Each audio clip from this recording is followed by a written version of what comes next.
A, Z, and N are the symbols used for mass number, atomic number, and number of neutrons, respectively. Here's a graph of N against Z. As you can see, isotopes generally sit above the N equals Z line, which means they have more neutrons than protons. The further they are from this curve, the more unstable they are, and the more likely they are to decay to get closer to the curve. Lighter isotopes are generally beta minus emitters.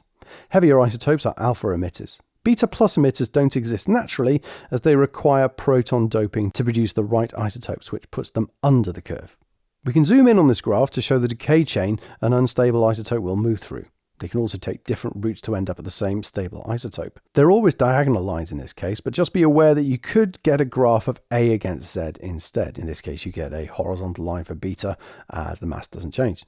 Briefly, metastable states, gamma emitters, aren't drawn on this graph because, well, of course, the nucleus doesn't change. What usually happens is that an alpha or beta decay occurs, leaving the nucleus at an excited energy state, much like an electron. It will usually de-excite instantly, emitting a gamma photon then as well. This means it's hard to get a purely gamma-emitting source. However, some isotopes can decay via alpha or beta, then remain at the excited state for a long time after that, before releasing that gamma photon. This is called a metastable state. The example we use is usually molybdenum-99. This decays via beta minus, leaving technetium-99 in a metastable state. This is then filtered from the undecayed molybdenum to then be used as a pure gamma emitter for uses such as medical tracers or radiotherapy. The relative mass of nuclei is based on the relative atomic mass unit, U. This is defined as 1/12 the mass of a carbon-12 atom. And we find that neither a proton nor a neutron have a mass of exactly 1 U. Even if a helium nucleus had a mass of exactly 4 U, if you manage to split it up into its constituent nucleons, 2 protons, 2 neutrons, it will end up having a mass of more than 4 U.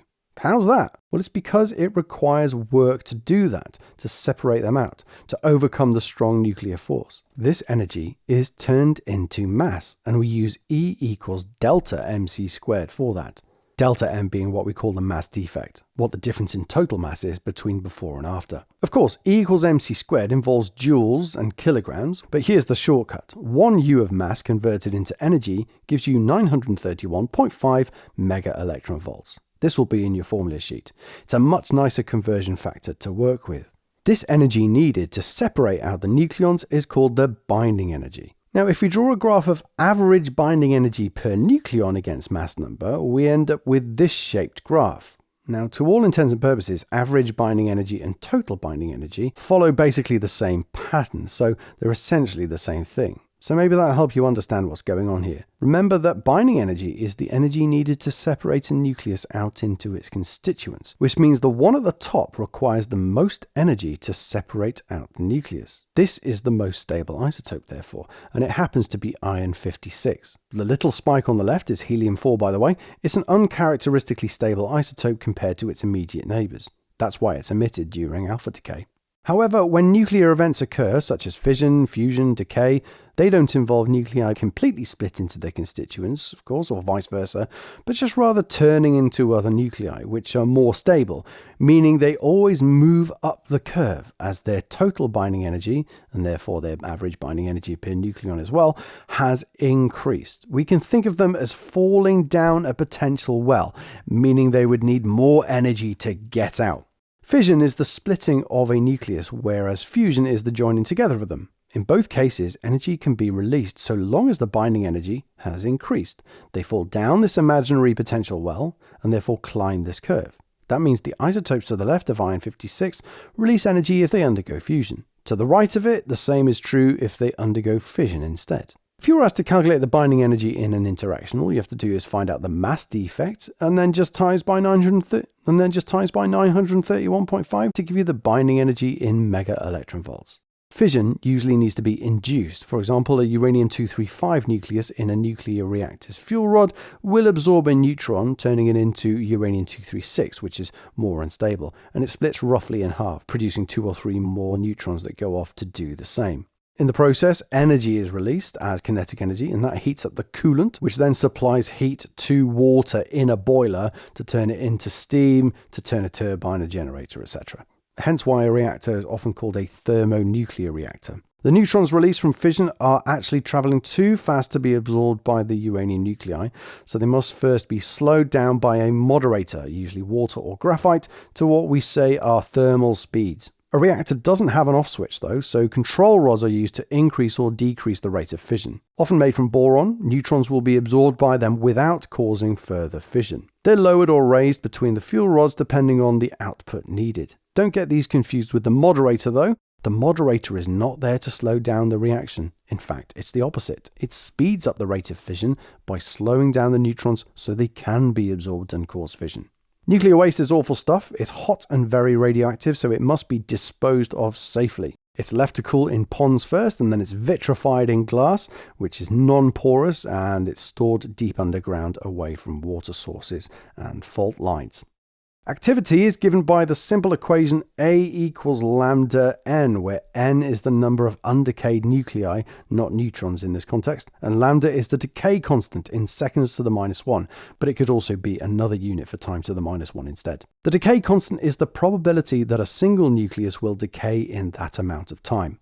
I've dropped the minus that's sometimes in the equation, as it's only important when deriving the exponential decay equation, which you don't need to do for your exam. We're not going to do it now, but the equation that we end up with is A over A0, that's just activity now at time t, compared to initial activity, is equal to e to the power of minus lambda t, where t is the time and the unit of that must be equivalent to the decay constant in order for this to work. You might see the equations written differently in the formula sheet, but I think it's useful this way for us to see it's merely a ratio of activity now compared to initial activity. So it's just a number between 0 and 1. It also works for n over n0, that's number of undecayed nuclei left, and it also works for mass too. If you need to rearrange for lambda or t, we do the natural log on the other side. You might say ln if you're weird. So natural log of A over A0 equals minus lambda t. The minus is important here. If activity is halved, the time t is the half-life by definition. So that's where t half equals natural log 2 over lambda comes from. So if you're given a graph of activity, you will invariably have to find the half-life from it and then calculate lambda as natural log 2 over this half-life. Then reuse lambda in the full equation. As gamma radiation is emitted in all directions, it falls away inverse squarely with distance, so intensity is inversely proportional to distance squared. So we can say that I1d1 squared equals I2d2 squared. Intensity can also be replaced with count or count rate, the amount of radiation detected over a certain time, say a minute. Don't forget your background count, of course. If you draw a graph of count against 1 over d squared, you'll likely get a straight line that doesn't go through the origin. This is because the distance measured won't usually take into account that the radiation isn't being absorbed right at the end of the tube, so there might be a systematic error of a couple of centimeters or so. If the graph curves when you get close to the source, that implies that there's probably some alpha or beta being emitted as well. You should remember from GCSE that it was Ernest Rutherford who discovered that the nucleus was positive and small relative to the size of an atom. But he also estimated how much smaller it was too by comparing the number of alpha particles deflected back through an angle greater than 90 degrees to those that went through. This proportion gives you the ratio of the area of the target circle of the nucleus compared to the atoms. However, a more accurate way of measuring the diameter of a nucleus is with electron diffraction. Hopefully you remember that electrons will create a diffraction pattern when incident on atoms or nuclei. The angle between the central max and the first order can be used in our diffraction equation. D sine theta equals n lambda to find the diameter, lambda being the de Broglie wavelength. If you plot a graph of log or natural log of the radius against the log of mass numbers A, we get a straight line with a gradient of a third, and a y-intercept we can say is equal to log r0.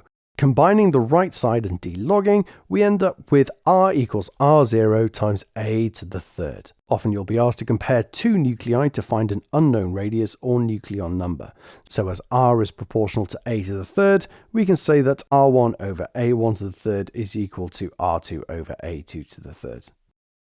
So I hope you found that helpful. Leave a like and a comment if you did. And don't forget to check out our revision app to help you test your knowledge. And I'll see you next time.